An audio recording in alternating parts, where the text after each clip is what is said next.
জন্মোৎসবকাল মঙ্গলবার।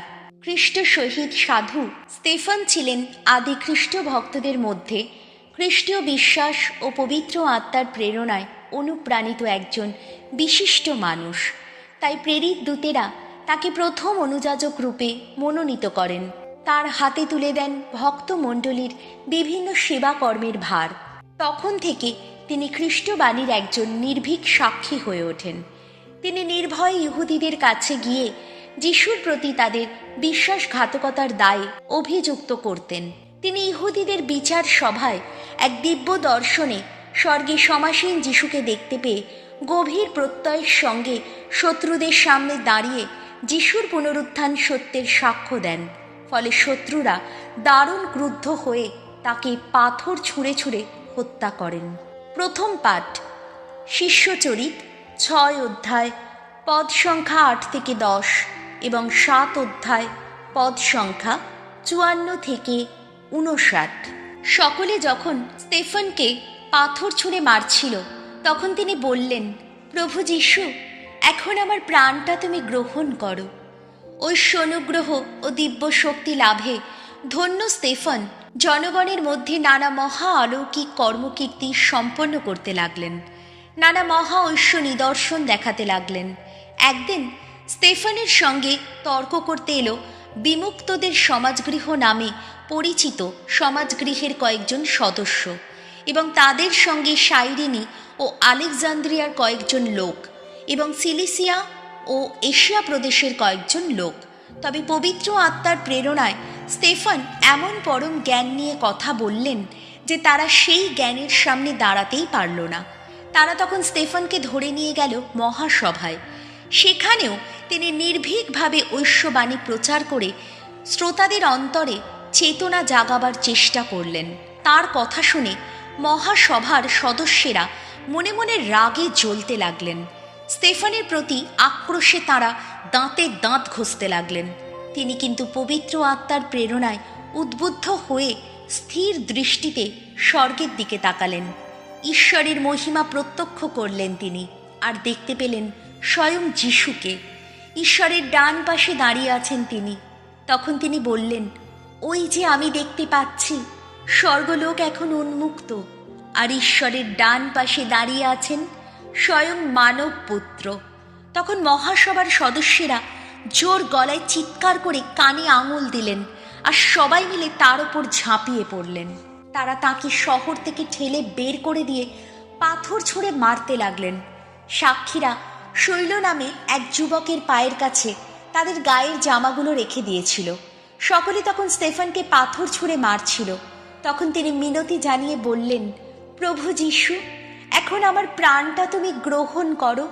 তারপর তিনি নতজানু হয়ে উচ্চ কণ্ঠে বলে উঠলেন, প্রভু, এ পাপের জন্য ওদের দায়ী করো না। এই কথা বলার পর তিনি শেষ নিদ্রায় নিদ্রিত হলেন। এই হল প্রভুর বাণী। শাম সঙ্গীত ধুয়ো। প্রভু, তোমার হাতে আমার প্রাণ সমর্পণ করেছি। ওগো ভগবান, আজ হও তুমি শৈলাশ্রয় আমার। আমায় রক্ষা করতে হও তুমি শক্ত কেল্লারি মতো। আমার শক্তি শৈল, আমার দুর্গ তুমি। পথ দেখাও, পথের দিশারি হও তুমি। প্রকাশ করো নিজের নামের গৌরব। ধুয়ো। প্রভু, তোমার হাতে আমার প্রাণ সমর্পণ করেছি। আমি এখন তোমারই হাতে সঁপে দিচ্ছি আমার এই প্রাণ। তুমি তো মুক্তিদাতা আমার। ওগো বিশ্বস্ত ঈশ্বর, ওগো ভগবান, তোমার করুণা পেয়ে করব আমি আনন্দ উল্লাস। নিজেই দেখেছ তুমি কেমন দশা আমার। ধুয়ো। প্রভু, তোমার হাতে আমার প্রাণ সমর্পণ করেছি।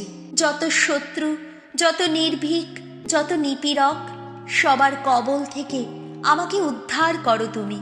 ওগো, তোমার এই সেবকের প্রতি এবার প্রসন্ন হও তুমি। আমায় রক্ষা করো, সত্য করো তোমার করুণা। ধুয়ো। প্রভু, তোমার হাতে আমার প্রাণ সমর্পণ করেছি। বাণী বন্দনা। জয় জয়, প্রভুর জয়। প্রভুর নামে আসছেন যিনি, ধন্য ধন্য তিনি। প্রভুই ঈশ্বর, মানব চিত্তে আলোর উৎস তিনি। জয় জয় প্রভুর জয়। মথি রচিত মঙ্গল সমাচার 10 অধ্যায়, পদ সংখ্যা 17 থেকে 22।